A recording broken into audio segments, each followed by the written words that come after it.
사람은 누구나 좋은 생각과 계획이 있습니다. 그러나 좋은 생각과 계획이 행동으로 바로 이어지는 것은 아닙니다. 우리의 일상에는 먼저 해야 할 일들이 쌓여 있기 때문입니다. 결국 좋은 생각, 좋은 계획을 마음에만 품고 미루게 되는 것이죠. 또 특별히 작심하고 실천한다고 해도요, 어느 순간이 되면 흐지부지 되어버립니다. 다시 일상의 일들에 파묻혀 계획을 미루게 되는 것이죠. 신앙의 영역도 마찬가지입니다. 우리는 모두 하나님의 말씀대로 신앙생활을 하고 싶은 마음을 갖고 있습니다.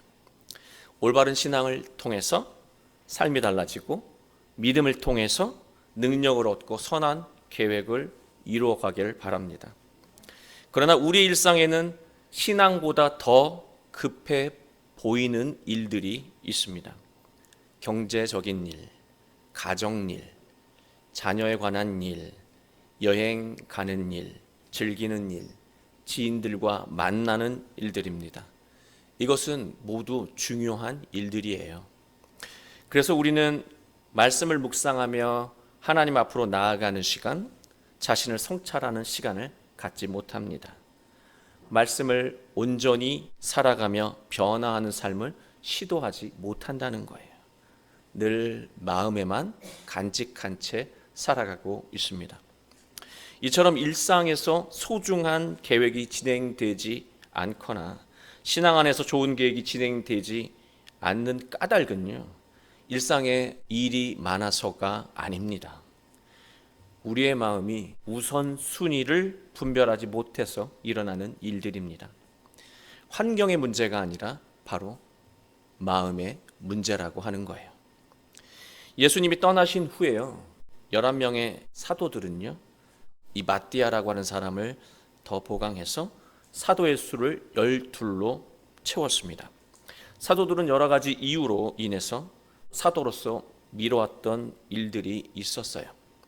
오늘 말씀은 성령을 통해서 제자들이 미뤄왔던 일들을 다시 이뤄가기 시작하는 내용을 담고 있습니다. 우리 모두 오늘 말씀을 통해서 지금까지 미뤄왔던 소중한 계획들을 이뤄가게 되시길 주님의 이름으로 축원합니다. 예수님이 십자가에 달려 돌아가시고 죽어있는 자들로부터 부활하시고 하늘로 올라가신 후에 50일이 지나는 날이었습니다. 그때 제자들이 모여서 기도하고 있었는데요, 그날에 성령이 그들에게 강하게 임했습니다. 성령이 제자들에게 강하게 강림한 그 날을 기념하는 것이 바로 오순절 날입니다. 예수님이 하늘로 올라가신 후에 성령이 제자들에게 임한다고 했던 것은 예수님이 이미 약속하신 내용이었습니다. 그 내용이 사도행전 1장 8절에 나옵니다. 오직 성령이 너희에게 임하시면 너희가 권능을 받고 예루살렘과 온 유대와 사마리아와 땅끝까지 이르러 내 증인이 되리라 하시니라.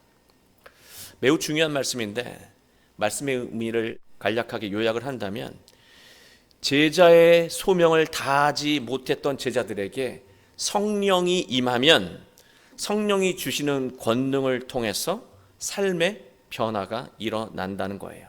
그 삶의 변화는 바로 예수 그리스도를 증언하는 삶을 살게 된다는 내용이었습니다. 성령이 주시는 권능이 뭘까요? 이 권능이란 말 헬라어로 여러분도 아시잖아요. 이 디나미스입니다. 이 디나미스, 이 권능이 무엇일까요? 제자들이 소명을 다하는데 필요한 능력이 될 것입니다. 그게 성령이 주는 권능이죠. 그렇다면 저나 여러분처럼 오늘을 살아가는 사람들에게 필요한 권능, 그 능력은 무엇일까요? 미뤄왔던 선한 일을, 그 선한 계획을 이루는데 필요한 능력이라고 말씀드리고 싶습니다. 선한 계획은 욕심에서 생겨난 계획이 아니라 신앙의 영감으로 세워진 계획입니다. 본문은 과거에 없었던 능력이 제자들에게 일어나는 것을 보여주고 있습니다. 우리는 제자들에게 나타난 이 능력에 주목을 해야 합니다. 왜냐하면 오늘을 살아가는 우리에게도 필요한 능력이기 때문입니다. 그 능력이 어떻게 일어나는지 자세히 보시고 그 능력이 여러분의 삶 가운데 일어나길 원합니다. 본문은 베드로와 11 사도가 유대인과 예루살렘에 사는 사람들에게 설교하는 장면으로 시작하고 있음을 보여줍니다. 14절을 보시면 베드로가 11 사도와 함께 서서라고 말하고 있잖아요. 그러나 성경 원문을 보잖아요. 사도라고 하는 단어가 없습니다. 성경 원문은요, 베드로와 11 사람, 11명 이렇게 되어 있습니다. 총 12명이 되겠죠. 사도라고 하는 아포스톨로스라고 하는 단어가 없습니다. 사도행전을 쓴 누가의 눈에는요, 베드로를 비롯한 이 11명 있잖아요. 아직 사도라고 말하기에는 어려운 수준이라고 본 것 같습니다. 그러나 성령이 베드로와 11 사도에게 임하니까요, 이들은 지금까지 미뤄왔던 사도의 일들을 하기 시작했다라고 하는 거예요. 그 내용이 오늘 말씀에 나오고 있습니다. 율법을 따르던 유대인들은 그리스도인이 성령을 통해 방언과 성숙한 언어로 진리를 말하는 것을 보고요, 모두 놀랐습니다. 당황했습니다. 그리고 때로는 술에 취했다고 조롱까지 했습니다. 이해가 되지 않는 것이죠. 그런 사람들에게 성령을 통해서 일어난 이 현상이 무엇을 의미하는지를 지금 베드로가 설교하고 있는 것입니다.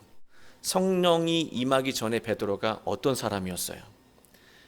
예수님과 끝까지 함께하고 함께 죽겠다는 계획이 있었던 사람이 베드로였습니다. 그러나 막상 예수님이 재판을 받고 고문을 당하시니까요, 베드로의 마음에는 두려움이 가득해졌습니다. 그리고 예수님을 3번이나 부인하고요, 자신은 제자가 아니라고 강하게 항변했습니다. 그런 베드로가 사도의 소명을 감당하기 위해서 무엇이 필요했을까요? 베드로에게 용기가 필요했습니다. 구체적으로 어떤 용기입니까? 베드로의 설교를 듣는 청중 가운데는요, 예수님을 죽이자고 했던 사람들도 있어요. 베드로가 자칫 잘못 말하면은요, 예수님과 똑같은 처형을 받을 수도 있는 상황이에요. 그 상황에서 베드로가 지금 설교하고 있는 거예요. 과거의 베드로라면 이 자리에서 당당하게 설교할 수가 없는 것이죠. 이들이 어떤 반응을 하더라도 그리스도의 진리를 베드로는 전하고 있는 거예요. 사람들의 반응에 흔들리지 않는 담대한 용기가 베드로 마음속에 가득 채워 있었던 것입니다. 여러분, 우리가 소중한 계획을 미루는 여러 이유 중에 하나는요, 타인의 반응에 대한 중압감이 있기 때문입니다. 타인에게 노출되는 계획인 경우에 더 그런데요, 사람들에게 인정받을 만한 그런 결과를 이루어야 한다는 그런 부담감을 갖게 되면은요, 선한 계획을 자꾸 다음으로 미루게 됩니다. 계획은 좋지만 그 계획을 이루기가 너무 부담스러워서 그 일을 시도조차 못하고 자꾸 다음으로 미루게 된다는 거예요. 왜? 타인의 반응이 부담스러워서. 우리는 부담 정도겠지만 타인의 반응으로 인해서 베드로는 죽을 수도 있는 것이죠. 14절 말미를 보면 베드로가 뭐라고 말하냐면요, 내 말에 귀를 기울이라. 웬만한 자신감이 아니고서는 이런 말을 할 수가 없는 것이죠. 성령은요, 예수님에게 집중하는 사람에게 필요한 용기와 자신감을 준다는 거예요. 그 성령이 주는 용기와 자신감으로 지금까지 미뤄왔던 계획을 하나씩 행동하게 된다는 것입니다. 또 베드로는 어떤 사람이었습니까? 베드로는 신중한 사람이 아니었습니다. 늘 말과 행동이 앞서는 사람이었습니다. 베드로의 사전에 성찰이라고 하는 단어는 없습니다. 자신을 돌아보는 단어는 없어요. 그러나 성령이 베드로에게 임하니까요, 베드로에게 놀라운 능력이 일어났습니다. 예수님의 말씀을 깨달았어요. 성숙함이 생긴 거예요. 또 어떤 능력이 생겼냐면 현상의 본질을 정확하게 보는 눈이 생겼어요. 베드로에게 통찰력이 생긴 것입니다. 자녀가 화를 내면 화가 나서 화가 나는 것이 아니라 화가 나는 이유가 있겠죠. 그것을 보는 거예요. 배우자가 속상해하면 속상하니까 속상한 게 아니라 속상한 이유를 보는 거예요. 내가 선한 계획을 이루지 못하고 자꾸 뒤로 미루는 것은 미루니까 미루는 게 아니라 미루게 되는 그 이유를 보게 되는 것이죠. 본질을 정확하게 보는 거예요. 성령이 임하니까 예수 그리스도의 말씀을 성숙하게 이해하고 지금 자신에게 일어나고 있는 모든 현상에 대한 본질을 정확하게 볼 수 있었습니다. 통찰력이 생긴 것입니다. 성령이 주는 통찰력은요, 지식으로 무장된 똑똑함이 아니에요. 성령이 주는 통찰력은요, 말씀에 대한 이해력이에요. 성령이 주는 통찰력은요, 사람에 대한 공감력이에요. 성령이 주는 통찰력은 상황에 대한 본질을 정확하게 보는 판단력이라고 할 수 있습니다. 베드로의 설교 안에는요, 성령을 통해서 변화된 자신의 경험이 녹아 있었습니다. 15절 말씀을 보시면 때가 제3시 오전 9시가 되겠습니다. 너희 생각과 같이 이 사람들이 취하는 것이 아니라 성령을 통해서 예수 그리스도의 성숙한 진리를 말하고 뛰어난 말을 하는 것을 보고 제정신이 아니다 취했다 얘기했잖아요. 그렇지 않다는 것이죠. 지금 오전 9시인데 술 먹고 취해서 말하는 사람이 어디 있냐고 말하는 거예요. 다르게 말하면 베드로는 유대인들이 왜 지금 이 현상에 놀라고 있는지 또 조롱하고 있는지 그 이유를 정확하게 통찰하고 말하고 있는 것입니다. 베드로는 구약의 요엘 말씀을 인용해서 설명을 합니다. 여러분, 요엘 말씀을 인용하니까 인용하는구나 하면 안 돼요. 베드로가 하나님의 말씀을 인용할 정도로 성숙한 사람입니까? 지적인 사람입니까? 베드로의 지성으로 어떻게 구약 말씀을 인용하면서 사람들을 설득할 수 있었을까요? 지금 자신에게 일어나는 일이 무슨 일인지도 모르고 당당하게 말하고 계획하고 이렇게 주장했던 사람이 베드로잖아요. 그런데 어떻게 사람들이 무슨 생각을 하고 그들에게 필요한 말이 무엇인지를 깨닫고 그에 걸맞는 그에 필요한 구약 말씀을 인용할 수 있다는 말입니까? 솔직히 말해서 베드로가 구약에 대해 뭘 알겠습니까? 지금 앞에서 베드로의 설교를 듣고 있는 사람들은 구약 말씀에 능통한 사람들이에요. 율법에 능통한 사람들이에요. 그들 앞에서 구약을 언급한다라고 하는 것은요, 자칫 망신당할 수도 있는 상황이에요. 담대함과 용기가 없으면 그렇게 설교할 수가 없는 것이죠. 그런데 베드로는 정확하게 구약 말씀을 통해서 유대인들을 설득하고 있다라고 하는 것입니다. 어떻게 이런 능력이 일어날 수 있었을까? 우리는 성령의 능력에 주목을 해야 하는 것이죠. 17절 말씀을 보시면 하나님이 말씀하시기를 말세에 내가 내 영을 모든 육체에 부어주리니 너희의 자녀들은 예언할 것이요 너희의 젊은이들은 환상을 보고 늙은이들은 꿈을 꾸리라.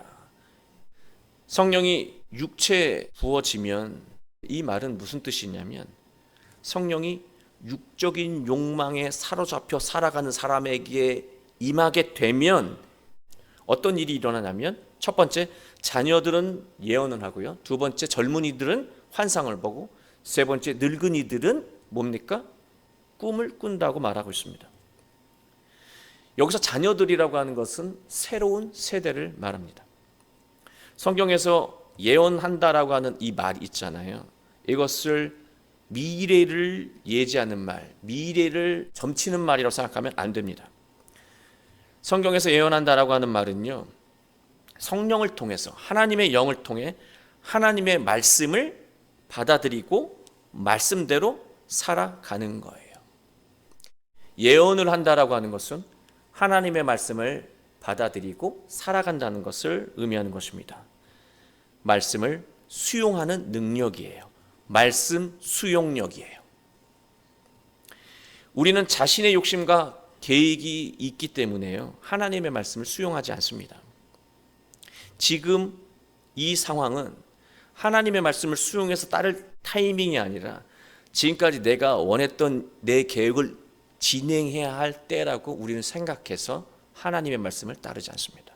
자기 계획을 계속해서 고집을 해 나아갑니다. 그래서 우리는요, 신앙의 능력을 경험하지 못합니다. 신앙생활은 하지만 말씀 수용력이 없어서, 그 능력이 없어서 우리는 신앙의 능력, 말씀의 능력을 경험하지 못하고 살아간다는 거예요. 하나님의 말씀을 무시하고 자기 계획을 밀어붙이잖아요. 결국 실패하게 되어 있습니다. 그것은 성경을 통해서 계속해서 하나님이 말씀하세요. 내가 하는 대로, 내가 주는 말씀대로 살지 않으면 망한다는 것은 구약 시작부터 신약 마치는 순간까지 계속해서 하나님이 말씀하시죠. 근데 우리는 당장 그런 일이 일어나지 않을 것 같은 그런 생각으로 자기 주장과 생각, 계획을 진행합니다. 우리는 하나님께서 우리에게 말씀을 주실 때 그 계획을, 내 계획을 내려놓고 하나님의 말씀에 순종하며 살아가야 하는 것입니다. 선한 계획은요, 하나님의 말씀을 수용하고 살아가는 것으로 이루어진다는 것입니다. 또 성령이 임하면요, 젊은이들은 환상을 본다고 했습니다. 헛것을 보는 게 아니에요. 영어로 이 환상을요, 이 호라시스라고 하는 단어를 비전이라고 영어는 번역을 합니다. 사실 비전도 어려운 단어예요. 드림이냐 비전이냐, 이 또한 구분하기가 어렵죠. 그러나 우리는 비전이 익숙해서 대략 자기가 생각하는 비전이 있는데요, 그게 맞는 것인지 우리는 알 수는 없죠. 저는 이 비전, 이 호라시스를요, 성령이 주는 선한 영감이라고 말씀드리고 싶습니다. 내 욕심에서 나오는 어떤 욕망이 아니라요, 어떤 느낌이 아니라요, 성령이 우리에게 주시는 선한 영감이라고 하는 것이죠. 그게 비전이에요. 사람이라고 하는 존재는요, 보는 만큼 살아가는 존재입니다. 자신을 어떤 존재로 보는가, 인생을 무엇으로 보는가, 세상이 누구에 의해 움직인다고 보는가. 우리말에 똥밭에 굴러도 이승이 낫다는 말이 있잖아요. 세상을 똥밭으로 여겨도 사는 게 최고라고 여긴다면요, 그 삶의 태도는 똥처럼 살 수밖에 없는 것이죠. 살기는 살아요. 근데 사는 모습이 똥처럼 사는 것이죠. 자신을 수많은 사람 중에 하나라고 여긴다면 하나님이 자신에게 주신 고유한 뜻에 대해 관심이 없고요, 세상 사는 사람처럼 흉내내며 살아가게 되겠죠. 자기 인생이 아니라 남의 인생을 흉내내는 인생으로 한 번뿐인 인생을 낭비하는 것이죠. 사람은 이처럼 자기가 보는 대로 인생을 살게 되어 있습니다. 보이는 대로 반응하며 살 수밖에 없는 존재가 사람이라고 하는 거예요. 그러나 예수님을 통해서 임하는 성령은 우리가 봐야 할 것을 보게 만든다는 거예요. 그리고 본 만큼 살아갈 수 있도록 능력을 주신다는 것입니다. 교회 젊은이들이 성령이 주시는 선한 영감을 통해서 살아가길 바랍니다. 또 성령이 임하면 늙은이들은 꿈을 꾼다고 말하고 있습니다. 미래형이거든요. 꿈을 꿀 것이다, 성령이 임하면. 여기서 말하는 늙은이는요, 나이 먹은 노인이 아닙니다. 어른을 가리키는 말이에요. 프레비테로스라고 하는 단어는 장로라고 하는 뜻도 있고 원로라고 하는 뜻도 있고 어른이라고 하는 뜻이 있습니다. 우리는 노인이 무슨 꿈을 꾸냐고 물을 수 있어요. 그렇지 않습니까? 꿈은 젊은이들의 전유물 아닌가? 이렇게 생각할 수 있죠. 그러나 그렇지 않습니다. 노인이 되면은요, 꿈이 없어지는 것이 아니라 꿈이 없어서 노인이 되는 거예요. 그러나 예수님을 통해서 성령이 임하게 되면 다시 꿈을 꾸기 시작합니다. 살아 있으니까 사는 것이 아니라요, 살아가는 목적이 생겨서 사는 것처럼 활력 있게 살아간다는 거예요. 우리 교회 모든 어른이 선한 꿈을 꾸며 활력 있게 선한 계획을 이루며 살아가게 되기를 원합니다. 또 베드로는요, 요에서를 통해서 성령이 임하면 일어난 일들을 말하고 있습니다. 20절 말씀입니다. 주의 크고 영화로운 날에 이르기 전에 해가 변하여 어두워지고 달이 변하여 피가 되리라. 주의 크고 영화로운 날은요, 성령이 임하는 날이에요. 그날에 천재지변이 일어난다는 말이 아닙니다. 이건 비유의 말이에요. 세상의 논리로 보면은 해처럼 밝고 옳은 것처럼 보였던 모든 일들이요, 성령이 임하고 나니까요, 관점이 달라지고 나니까요, 다르게 보였다라고 하는 거예요. 성령이 임하기 전에 해처럼 빛나고 올바른 일처럼 보였던 일들이 성령이 임하고 나니까요, 내 인생을 어둡게 만들고 망하게 만드는 일이었다는 것을 깨닫게 된다는 것이죠. 인식이 통째로 바뀐다는 거예요. 관점이 달라지는 거예요. 세상을, 삶을, 가정을, 자녀를, 배우자를, 직장과 일터를, 만나는 사람들을 새로운 시선으로 새롭게 인식하게 된다라고 하는 거예요. 어떻게? 성령이 임하게 되면. 지금까지와는 다른 삶을 살 수밖에 없는 것입니다. 성령이 임하면 새로운 관점으로 새로운 삶을 살아가게 된다는 말씀입니다. 지금 우리에게 필요한 능력은요, 성령을 통해 관점이 바뀌는 거예요. 관점이 바뀔 때 지금까지 미뤄왔던 계획들이 이루어지기 시작한다는 것입니다. 우리는 이 시점에 근본적인 질문을 한번 던져야 합니다. 성령은요, 이미 여러분에게 다 임하셨어요. 여러분과 지금 함께하고 계세요. 그런데 왜 저와 여러분의 삶 가운데 변화가 일어나지 않을까요? 능력이 일어나지 않을까요? 꿈을 향해, 새로운 계획을 향해 한 걸음도 제대로 나아가지 못할까요? 오늘 읽지 않았지만 같은 장 2장 4절을 보면은요, 이런 말씀이 나옵니다. 그들이 다 성령의 충만함을 받았다. 성령이 충만했다라고 하는 말이에요. 내면이 성령으로 가득해졌다는 말입니다. 내면이 성령으로 가득해지니까 능력이 생기고 변화가 일어난다는 거예요.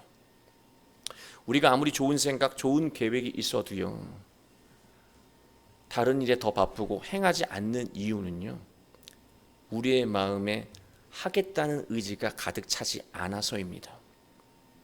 그래서 자꾸 다른 일들이 보이는 거예요.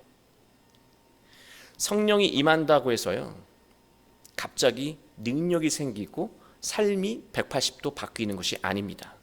만약 그렇게 생각하시는 분이 있다면 위험한 거예요. 왠지 아십니까? 과정이 없이 한순간에 변하는 사람은요, 과정이 없이 한순간에 원래의 모습으로 되돌아갑니다. 한순간에 변하는 사람은 한순간에 제자리로 돌아간다는 거예요. 성령이 말하는 변화가 그런 변화일까? 내면이 성령으로 가득 채워져야 선한 계획이 이루어지기 시작한다라고 하는 거예요. 내면을 성령으로 가득 채우기 위해서는요, 해야 되는 과정이 있습니다.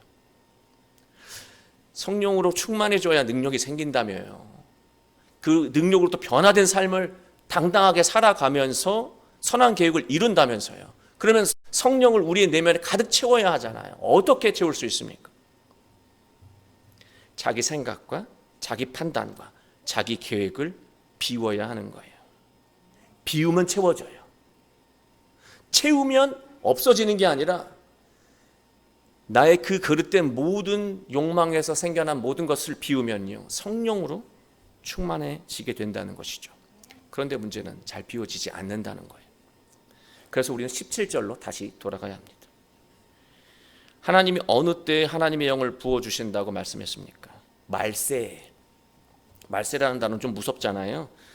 이 단어는 에스카타이스 헤메라이스라고 하는 단어인데요, 간단하게 직역하면 마지막 날이라는 뜻입니다. 오늘이 자신의 마지막 날이라는 마음으로 살아간다면 지금 여러분이 가장 먼저 해야 되는 일이 무엇입니까?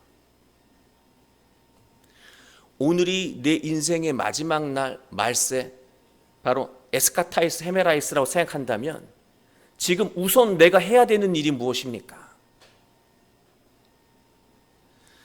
삶의 우선순위가 선명해진다는 거예요. 불필요한 일들이 마음에서 사라지고 지금 내가 우선 해야 하는 일들이 분명해진다는 것입니다. 고린도전서 15장 31절에 바울이 말하잖아요. 형제들아, 내가 그리스도 예수 우리 주 안에서 가진 바 너에게 대한 나의 자랑을 두고 단언하노니 나는 날마다 죽노라. 매일같이 죽는데요. 매일같이 죽음을 염두하고 매일같이 에스카타이스 헤메라이스라는 날이라고 여기고 살아간다는 거예요. 그랬더니 삶이 분명해진다는 것이죠. 예수님은 십자가에 달려 죽는 순간까지 성령을 채우며 복된 인생을 사셨고 바울 자신도 예수님을 따라서 성령 충만한 삶을 살 수 있었다고 말하고 있습니다. 우리가 미뤄왔던 일들을 하기 위해서는요, 일의 우선순위를 알아보는 분별력이 있어야 합니다. 성령은 바로 우리에게 그 능력을 준다는 말씀입니다. 지금 무엇을 해야 하는지. 사랑하는 교회 여러분, 우리에게는 지금까지 미뤄왔던 일들이 참 많이 있습니다. 지금 미뤄왔던 선한 계획을 이루길 원하신다면 우리는 예수님을 배우고 예수님에게 집중해야 합니다. 예수님이 우리 안에서 가득해지면 예수님이 우리에게 보내신다고 약속하셨던 성령이 우리 안에서 충만해집니다. 예수님을 따르려고 노력하는 사람에게 성령이 임하고 그 능력이 일어나기 시작한다는 거예요.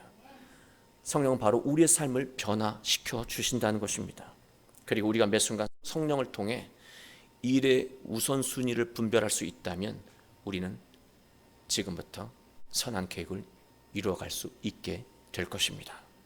우리 모두 예수님처럼 자신의 내면을 하나님의 영, 성령으로 충만히 하고 신앙의 능력을 경험하며 복된 인생을 이루어 가시길, 그런 가정을 이루어 가시길 주 예수 그리스도의 이름으로 축원합니다.